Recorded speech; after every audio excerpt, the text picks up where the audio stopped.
अस्सलाम वालेकुम। एक बार फिर मैं आपके लिए एक बहुत ही खौफनाक कहानी के साथ हाजिर हुई हूँ। अगर आपने मेरे चैनल स्टोरीज हब को सब्सक्राइब नहीं किया तो प्लीज़ कर दें और बेल आइकॉन को भी दबा दें ताकि आपको मेरी हर कहानी सबसे पहले मिल सके। अरे बेटा, ये कमरा किराए पर मत लेना, ये आसेब ज़दा है। ये अल्फाज मोहल्ले का हर फर्द राजन को कई मर्तबा और मुख्तलिफ अंदाज में कह चुका था, और जो उसे बराह रास्त ना कह पाया उसने इशारों में ये बात उसके कान में डाल दी। होश के नाखून लो, मौत को मत आवाज़ दो, कहीं और ठिकाना कर लो, मगर इस वीरान और सुनसान कमरे में मत रहो। राजन ने किसी की भी ना सुनी और वो हर एक को यही जवाब देता, मैं तो खुद बड़ा अजीम हूँ, यहाँ का आसेब मेरा क्या बिगाड़ लेगा। ये कहकर वो उन लोगों की बातें अनसुनी कर देता और साथ ही उन लोगों की नादानी पर मुस्कुराता और कहता, आसेब और बदरू भला ये क्यों मुझे तंग करेंगे, मैं तो पहले ही ज़माने का सताया हुआ एक मजलूम शख्स हूँ। राजन का शुमार ज़हीन तालिब इल्मों में होता था। स्कूल और कॉलेज की किताबें पढ़ने के अलावा उसे रिसाले और मैगजीन पढ़ने का बहुत शौक था। पुष्पा कुमारी उसकी पसंदीदा लिखारी थी। वो उसके अफसाने और कहानियाँ शौक से कई कई बार पढ़ता। उसने रसाइल के एडिटर्स को भी खतूत लिखे, मगर पुष्पा कुमारी ने उसके किसी भी खत का कोई जवाब न दिया। पुष्पा के अफसाने और कहानियाँ रिसालों की जान होते थे। उसका शुमार बड़ी राइटर्स में होने लगा था। राजन न कभी उसे मिला था और ना उसे देखा था, मगर फिर भी उसका पुरस्कार था। बल्कि सच बात तो ये है कि वो उससे अब इश्क करने लगा था। एक रोज राजन एक माहनामा मैगजीन के दफ्तर जा पहुंचा और एडिटर को बताया कि वो पुष्पा कुमारी का पुरस्कार है और वो उससे मिलना चाहता है, इसलिए उसे पुष्पा कुमारी का एड्रेस दिया जाए। मगर एडिटर्स ने उसे एड्रेस ना दिया और इस सिलसिले में मुकम्मल माजरत कर ली। अब हुआ ये था कि राजन जब वापस लौटा तो उसके मन में भी राइटर बनने की ख्वाहिश ने जन्म ले लिया। राजन ने चंद अफसाने और कहानियाँ लिखीं और मुख्तलिफ रसाइल को रवाना कर दी, मगर किसी ने भी उसको लिफ्ट तक न कराई, तो हर तरफ से वो मायूस हो गया। फिर तमाम तर तवज्जो उसने अपनी पढ़ाई पर मरकूज कर दी। उसने शहर आकर एक कमरा किराए पर लिया, लेकिन यहाँ भी उसको चैन न मिल रहा था। वो मोहल्ले के लोगों की नज़रों का मरकज़ बन गया। कुछ लोगों ने बहुत ही संजीदगी से ये कमरा उसे छोड़ने का मशवरा दिया, मगर चूंकि वो जवान था और तोहमत पर यकीन नहीं रखता था, इसलिए उसने यहाँ के आसेब की परवाह न की। वो कभी कभी सोचने लगता कि यहाँ के लोग सठिया क्यों गए हैं। इसने अब एक फर्म में मुलाजमत कर ली और साथ ही साथ बीए की तैयारी भी कर रहा था।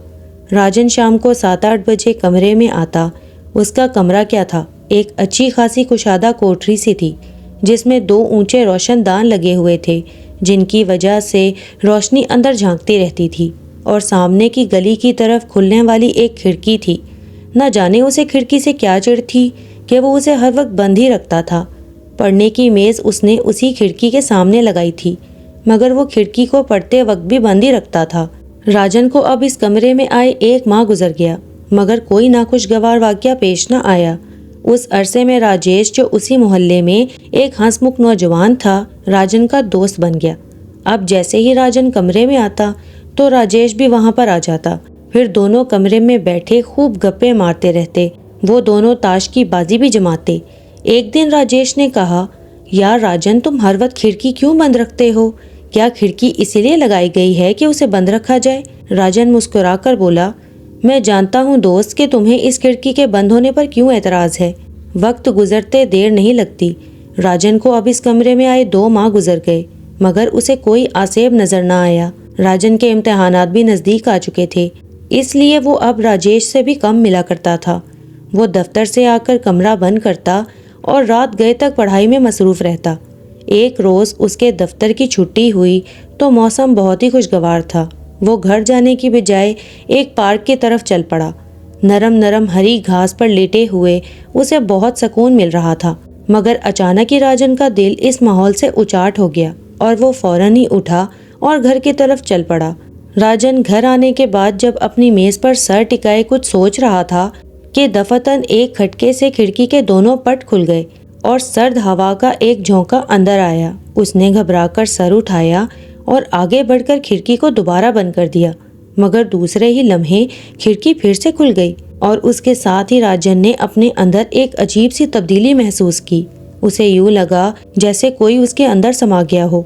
मगर ये क्या, उसका सीधा हाथ खुद ब खुद हरकत करने लगा।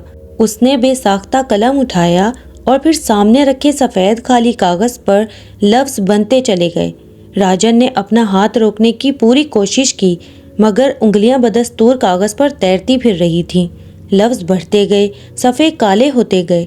राजन ने दोबारा अपने ऊपर काबू पाकर कलम को रोकने की कोशिश की, क्योंकि वो उसके नोट्स वाली कॉपी थी। मगर खिड़की खुली रही और सफ़ात भरते गए। और फिर एकदम जैसे उसे होश आया, उसका हाथ खुद ब खुद रुक गया और वो जो अजीब सी कैफियत थी वो ख़त्म हो गई। राजन ने फ़ौरन सफ़ात को पलटा और उन लफ्ज़ों को पढ़ने लगा जो खुद ब खुद तहरीर हो गए थे। वो तहरीर पढ़ते ही उछल पड़ा। उफ खुदाया, इस कदर शाहकार कहानी, शायद इसने आज तक ऐसी कहानी नहीं पढ़ी थी। किस कदर अछूता प्लॉट था। लेकिन कहानी के इख्तिताम पर मौजूद 2 अल्फाज ने उसे खासा परेशान कर डाला। कहानी के आखिर में लिखा था 1400 लफ्ज़ 1400 दिन। राजन ने कहानी के अल्फाज गिने तो वो 1400 ही थे। ये मुअम्मा तो उसकी समझ में आ गया, मगर 1400 दिन, वो ये सोच सोच कर थक गया कि इनका क्या मतलब है। आखिरकार उसने अपनी सोच को झटक दिया और कहानी को साफ कागज़ पर मुंतकिल किया। कहानी मुकम्मल करके वो सोने के लिए लेट गया। अगली सुबह दफ्तर जाते वक्त राजन इस कहानी का मसविदा भी साथ ले गया और डाक जाकर उसने वो कहानी मुल्क के एक ऐसे मकबूल महानामे को अरसाल कर दी जिसमें पुष्पा कुमारी की कहानियां भी शाया होती थीं। और फिर वो बेसब्री से एडिटर्स के जवाब का इंतज़ार करने लगा। आखिरकार राजन का इंतज़ार रंग लाया। उसे एडिटर का ख़त मिला। वो शायद ही कभी ज़िंदगी में इतना खुश हुआ था जितना खुश वो इस ख़त को पढ़कर हुआ था। वो कहानी न सिर्फ मुंतखब हो गई थी, बल्कि साथ ही पहले इनाम की हकदार भी करार पाई थी। शहर के अखबारों में भी इस कहानी का चर्चा हो रहा था और इसकी तसनीफ़ को बेहद सराहा गया। इसे मुल्क की शाहकार कहानियों में शामिल कर लिया गया। ये सब कुछ इतनी जल्दी हुआ कि राजन कुछ समझ ना पाया। वो सोचने लगा कि अगर लोगों को मालूम हो गया कि ये कहानी उसने नहीं लिखी बल्कि खुद ब खुद लिखी गई है तो फिर क्या होगा। लेकिन फिर उसने अपने इस ख्याल को झटकते हुए सोचा कि लोगों को क्या मालूम। ये ख्याल आते ही वो खुशी से झूम उठा। राजन की इस कामयाबी पर राजेश भी बहुत खुश था, मगर उसे हैरत थी कि राजन ने कभी उसे ये नहीं कहा था कि वो कहानियाँ लिखता है, और ना ही उसने कभी राजन को लिखते हुए देखा था। तो फिर इसने इतनी ज़बरदस्त कहानी कैसे लिख ली। और आखिर एक दिन राजेश अपने दिल की बात ज़बान पर ले ही आया। यार राजन, शक्ल से तो तुम बिल्कुल मासूम नज़र आते हो। यकीन नहीं आता कि ये कहानी तुमने लिखी है। हाँ, तुम ठीक कहते हो, ये कहानी मैंने नहीं लिखी।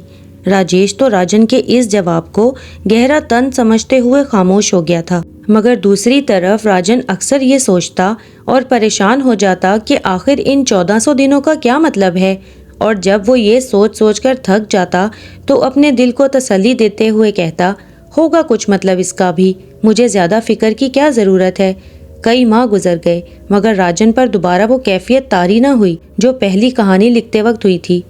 उन दिनों में वो कई कहानियाँ खुद भी लिख चुका था, मगर वो इतनी कमज़ोर थीं कि उन्हें एक बार पढ़कर ही वो ज़ाया कर देता। पहली कहानी वाले वाक़ये के तकरीबन 4 माह बाद जब वो एक कहानी लिखने की नाकाम कोशिश कर रहा था कि अचानक हवा के तेज़ झोंके से खिड़की के दोबारा दोनों पट खुल गए और राजन पर वही कैफियत तारी हो गई। उसकी उंगलियां खुद ब खुद हरकत करने लगीं। लफ्ज़ बनते चले गए, सफ़े काले होते चले गए और वो माऊफ हो गया।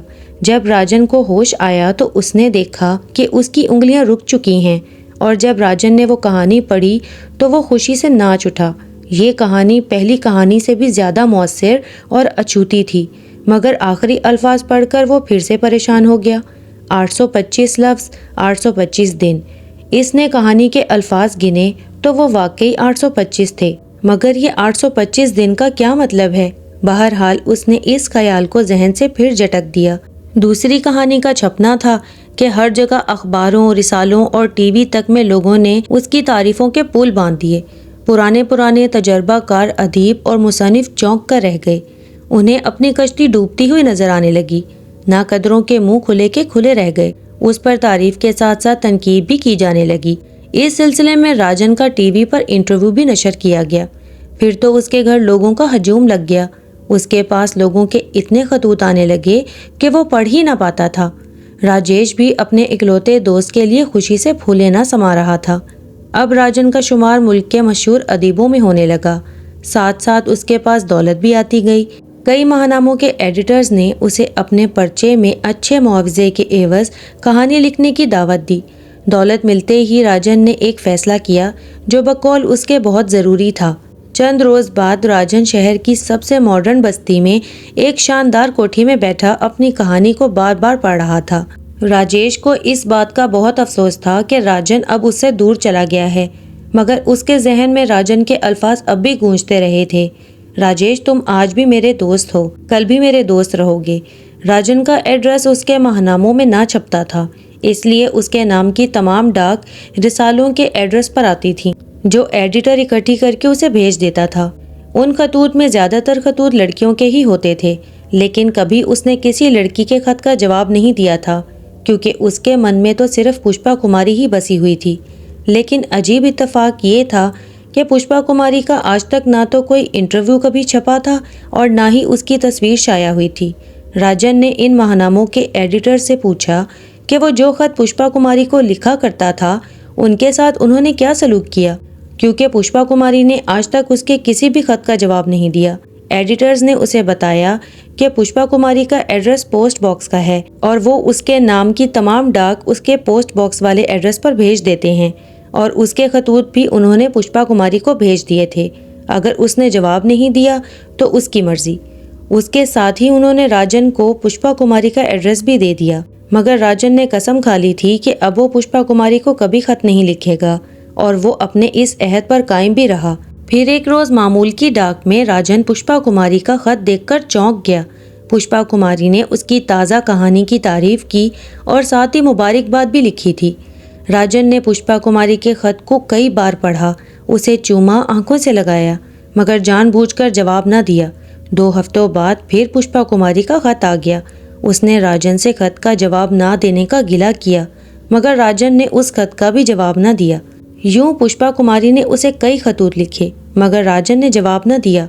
वो खुद जिस तरह तड़पा था वो उसे भी तड़पाना चाहता था। राजन ने मकान क्या बदला था, उसकी तो तकदीर ही बदल गई थी। अब नया मकान लिए भी 4 माह गुजर गए थे, मगर उस पर वो कैफियत तारी न हुई थी और ना ही वो कोई शाहकार कहानी लिख सका था। हालांकि उसने 4 माह में बहुत ही मेहनत से 2 कहानियां लिखी थी जो शाया भी हुई, मगर वो कारीन को मुतासिर न कर सकीं। उसने मज़ीद कहानियां लिखने की कोशिश की, मगर उन्हें पढ़ते ही ज़ाया कर दिया, क्योंकि कोई भी शख्स उन्हें पढ़कर ये नहीं कह सकता था कि ये वही मुसन्निफ़ है जिसने इससे पहले शाहकार कहानियां लिखी थीं। अब 6 माह गुजर गए। लोग राजन को तकरीबन भूलने लगे, क्योंकि इस अरसे में उसने कोई अच्छी कहानी ही नहीं लिखी थी। आखिरकार राजन की समझ में असल बात आ गई। उसने अपने बंगले को ताला लगाया और फिर से वही आसेब ज़दा कमरा किराए पर ले लिया।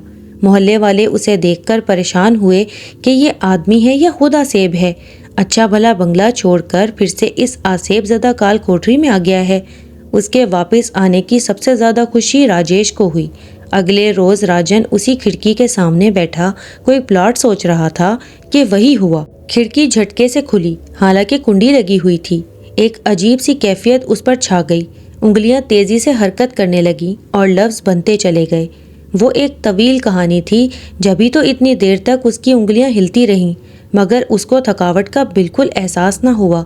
वो उस वक्त चौंका जब 2 अल्फाज गैर मामूली तौर पर बड़े बड़े लिखे गए और उसकी उंगलियां भी उसके बाद ठहर गईं।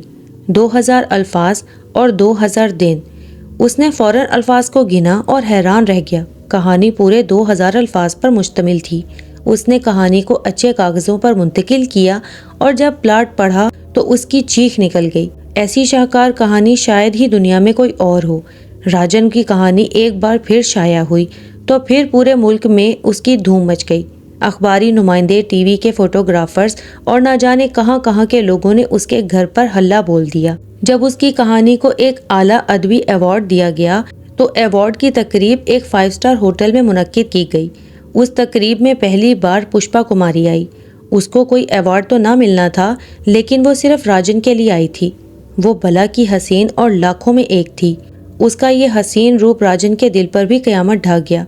राजन की नज़रों की प्यास का एहसास उसे भी हो गया और वो दोनों मकनातीस की तरह एक दूसरे की तरफ खींचे चले आए। अब राजन और पुष्पा कुमारी दोनों की जिंदगी में मोहब्बत के रंग बिरंगे फूल खिल उठे। दोनों एक दूसरे को तवील मोहब्बत नामे लिखते और कहानियों पर भी बहस करते। यूं ही वक्त गुजरता रहा। फिर यही होता कि राजन खिड़की के सामने बैठ जाता। खिड़की खुलती, एक अजीब सी कैफियत वो महसूस करता और उसकी उंगलियां हरकत करनी शुरू कर देती। लेकिन एक बात जिससे वो बहुत परेशान रहता था, वो बात थी हर कहानी के आखिर में ये ज़रूर लिखा होता था, इतने अल्फाज और इतने दिन। वो दिनों की तादाद की वजह से सख्त परेशान था। यूं जूं दिन गुजरते जा रहे थे, राजन की शोहरत आसमान से बातें करने लगी थी। तकरीब के बाद पुष्पा कुमारी और राजन एक दूसरे को मोहब्बत नामे और खतूत लिखते थे, मगर उसके बाद कभी फिर उसने पुष्पा कुमारी को नहीं देखा था।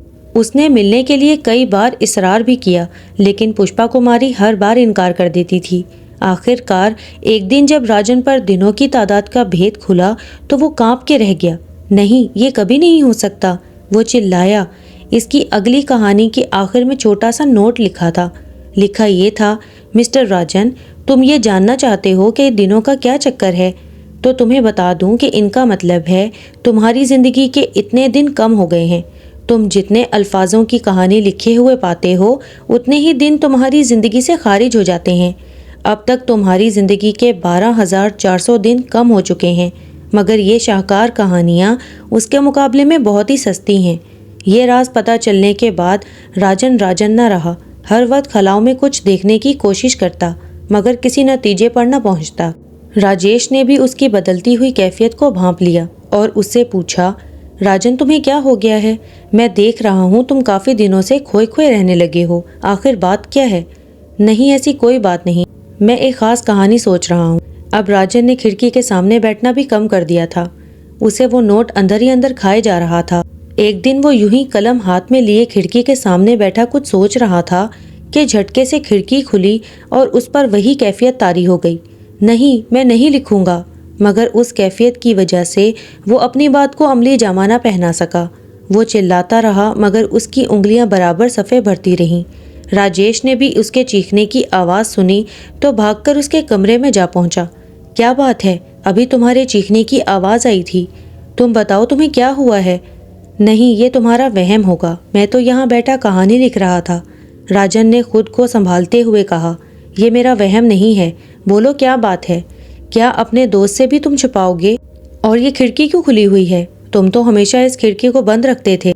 राजन से अब सब्र न हो सका। वो राजेश से लिपटा और सिसकियां लेने लगा। राजन ने उसे सारा वाकया सिसकियों के दरमियान सुनाया कि इन शाहकार कहानियों का वो कितना बड़ा मुआवजा अदा करने वाला है। ये बात राजेश के लिए बड़ी अजीब थी, मगर उसने राजन को तसल्ली दी और कहा, तुम फौरन ये कमरा छोड़ दो और वापस अपनी कोठी पे चले जाओ, फिर सब ठीक हो जाएगा। उसने राजेश से कहा कि ठीक है, तुम सुबह आ जाना, हम दोनों मिलकर सामान वगैरह समेट लेंगे और तब तक मैं खिड़की के सामने नहीं बैठूंगा और आइंदा तुम मेरे साथ मेरे बंगले पर रहोगे। तुम आज से मेरे दोस्त ही नहीं, मेरे भाई भी हो। राजेश सुबह आने का कहकर चला गया। रात बहुत ही उदास थी। चांद की रोशनी भी सोगवार मालूम हो रही थी। राजन सोच सोच कर परेशान हो रहा था कि आखिर तंग आकर उसने इस बात को दिमाग से झटक दिया और कोठी के मुतालिक सोचने लगा। वहां जाने का प्लान बनाने लगा। रात गुजरती जा रही थी। राजन जाग रहा था और सुबह होने का इंतजार कर रहा था कि एकदम उसके दिल में ख्याल पैदा हुआ कि मैं क्यों ना इस वक्त खुद कोई ऐसी शाहकार कहानी लिखूं जिसे तमाम लोग पसंद करें, और अगर मैं अपनी ज़िंदगी की दास्तान ही कलमबंद कर दूं तो कैसा रहेगा। यानी यही दास्तान खिड़की का खुलना, एक अजीब सी कैफियत का तारी होना, उंगलियों का खुद ब खुद हरकत करना और फिर इतने अल्फाज, इतने दिन। उसकी आंखें खुशी से चमक उठीं। यकीनन मेरी ये आप बीती एक शाहकार कहानी होगी। और फिर दूसरे ही लम्हे वो अंजाम से बेखबर खिड़की के सामने बैठ चुका था। अभी उसने एक लफ्ज़ ही लिखा था कि फ़ौरन खिड़की खुली और उस पर वही कैफियत तारी हो गई। मगर चूंकि वो अपनी ही धुन में कहानी शुरू कर रहा था, इसलिए उसे इस बात का बिल्कुल एहसास न हुआ। एक तो उसकी उंगलियों की तेज़ी और दूसरे इस कैफियत की वजह से उसकी उंगलियों ने मिनटों में कई सफ़े भर दिए। वो लिखता रहा, मगर जब कहानी का ख़ास मोड़ आया तो वो ये देखकर हैरत ज़दा रह गया कि वो अपनी उंगलियां चलाने की कोशिश कर रहा है, मगर वो ठहर चुकी हैं। और दूसरे ही लम्हे वो सारी बात समझ गया। उसके सामने के सफ़े पर तहरीर था, अफसोस राजन, तुम्हारी ज़िंदगी के दिन ख़त्म हो चुके हैं। शायद तुम्हें मालूम नहीं, जैसे ही तुमने कहानी शुरू की मैं तुम्हें समझा चुकी थी। तुम अब तक 1,60,050 अल्फाज लिख चुके हो, यानी इन शाहकार कहानियों के मुआवजे के तौर पर तुम्हारी ज़िंदगी के 33 साल ख़त्म हो चुके हैं। मुझे अफसोस है और रहेगा। पुष्पा कुमारी। सुबह हुई तो राजन अपने कमरे में मुर्दा पाया गया और इसके बाद पुष्पा कुमारी की भी कोई तहरीर शाया नहीं हुई। ये कमरा आसेब ज़दा है, राजन को सबने मना किया था और फिर वाकई उस कमरे का आसेब राजन को निकल गया। मगर पुष्पा कुमारी कौन थी ये कोई न जान सका। क्या पुष्पा कुमारी ही उस कमरे का आसेब थी?